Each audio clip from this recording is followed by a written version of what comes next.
Hey there, sociology students. So now we're looking at sex and gender. So we're moving into this idea of sex and gender and how this is going to relate on a sociological level, okay? So we're going to start with gender stratification. What is it? Well, that refers to the unequal access to property, power, and prestige on the basis of sex. And each society, whether it is a society like the United States or whether we're looking at tribal societies, they all have some sort of a structure that on the basis of sex and gender opens and closes doors to its privileges, okay? And we're going to kind of take a little bit of a look at that, okay?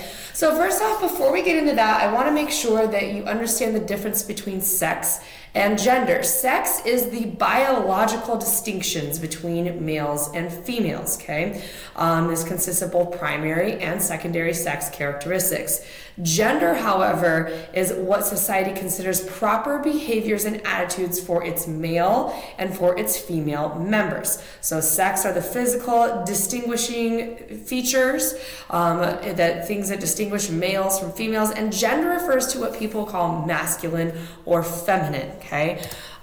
So why do behaviors of males and females differ? Well, there's that nature versus nurture theory, that debate of whether differences in behaviors of males and females are caused by inherited biological traits or learned, which are cultural characteristics, okay? So almost all sociologists take the side of nurture in the way in which we have our males and our females differ, almost all. So in recent years, however, sociologists have began to kind of cautiously open the door to biology, but it's a very new field of study, okay? So this is just to show you different standards of gender from different tribal nations, okay?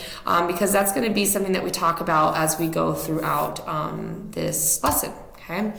So first off, is gender stratification universal? Well, George Murdoch surveyed information on tribal societies and found that all of them have sex-linked activities and give greater prestige to male activities. This idea is patriarchy, which is male dominance. This is seen in education, politics, and everyday life, and it doesn't really matter if you see it in tribal or in a developed society like that of our own nation, but it does exist, okay? So then how did females end up becoming that minority group? The origin of discrimination against females is kind of lost in history. We don't really know because there is so much evolution across the course of time. But the primary theory of how females became a minority group in their own societies focuses on really the physical limitations imposed at childbirth and how women are not able to do some of the physical activities that they might otherwise be able to do. Okay, so then what other forms do gender inequality, how do we see this in the world, okay? We see this through education, politics, and pay. It also includes domination in the form of violence, including things like female circumcision, okay? Another question that you might ask is this feminist movement new? I mean, if you were asking my parents, it would probably be something like, oh my goodness, where did all these women come from, okay? But we have in history kind of a historical pattern of feminism, and it's the first wave, or what is known as the first wave, as the first wave of feminism, really was in the early 1900s, right? And we're looking at that demands for especially suffrage. That's not, I actually had a student one time, oh my God, it was probably one of my favorite things he ever wrote.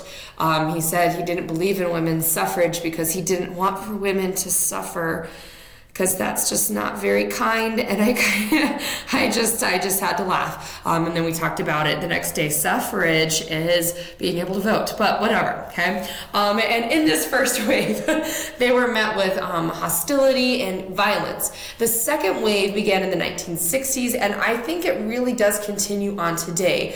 There's kind of an overlapping third wave that's in the process, that's especially focusing on, if you've been paying attention to the news, things like wage gaps and things like that, okay?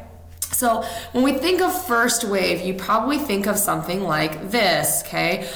Suffrage, making sure that women have the same opportunities in the political field as men, okay? Now, also another thing to keep in mind is the fact that we do teach gender to our kids, okay? And obviously this is a antiquated piece right here, but you've probably heard of the source Dick and Jane, right? And if you see, Mom is over here vacuuming, oh, and look, Sally's over here helping, and they're over here sewing, but what's Dad doing? He's outside, he's doing the man work. They're playing football, you know, tossing the old pigskin. So they're doing some very different things, okay? And then what forms, sorry, that should say does, I will fix that, I promise. Does gender inequality take in everyday life, healthcare, and education? Well, in everyday life, a lower value is placed on all things feminine. In healthcare even, physicians usually don't take women's health complaints as seriously as men, okay? They also exploit women's fears. They have unnecessary hysterectomies, and so things like that happen often. In education, more women than men attend college, but many choose fields that are categorized as feminine, and then more women than men also earn college degrees, but women are less likely to complete doctoral programs and things like that, okay? Fundamental change is indicated by really growing numbers of women in law and medicine. I have a few charts that you can take a look at here, okay? You can look at these in your own time. I will post this PowerPoint as well and fix my beautiful grammatical errors, okay? And then how does gender inequality show up in the workplace? Really, all occupations show some sort of a gender gap in pay. For college graduates, a lifetime pay gap runs about $1 million in favor of men. Also, sexual harassment continues to be a reality in the workplace. Okay? Another couple things that you can look at your own time. And although very crassly put by this cartoonist, this is kind of that idea of that glass ceiling that women cannot break through because, as he says, of course, it isn't a case of sexual discrimination. We just don't think you're the right man for the job, okay? And there is still some of that discrimination that goes through, okay? There's also a relationship between gender and violence. Overwhelmingly, the victims of rape and murder are female. Female circumcision and honor killings are special cases of violence against females that continue in worlds that are not our own in the United States, but they are still things that happen across the globe. And even conflict theorists, who we've talked about before in this class, point out that men use violence to maintain their power and privilege, okay? And so that's kind of their relation to this, okay? And you have a couple more things that you can look at as well, okay? There's also a trend in gender inequality in politics, a traditional division of gender roles, women as child care providers and homemakers, men as workers outside the home. It used to keep women out of politics, and women continue to be underrepresented in politics. But this trend is getting a little bit,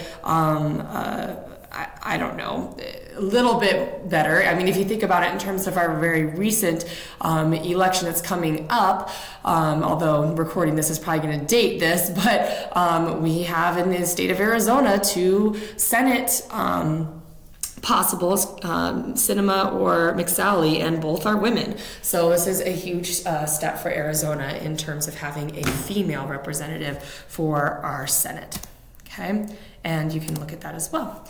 So how might changes in gender roles and stereotypes affect our lives? In the United States, women are increasingly involved in the decision-making process in our social institutions. Men, too, are re-examining their traditional roles. And I think that we see this especially in recent light within the last year with things like the Me Too movement. All these things really are starting to affect how we see ourselves in our gender roles, okay? So now new ideas of gender are also developing, which allows both males and females to pursue more individual and less stereotypical interests.